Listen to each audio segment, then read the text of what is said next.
Hello mga idol. Nandito na naman tayo sa munisipyo ng Dato Blasinswa at dito tayo sa may Pura ngayon. Nakita nyo yan? Yan po. Yan po ang extension ng seawall. Ito po, banda rito ay seawall po ito. Napakaganda po ng lugar nila. Tingnan nyo. Dagat na po doon.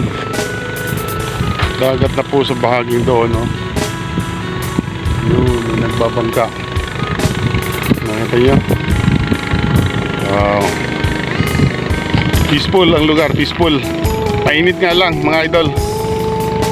Kailangan mayroong payong, baong tubig para hindi ma-dehydrate.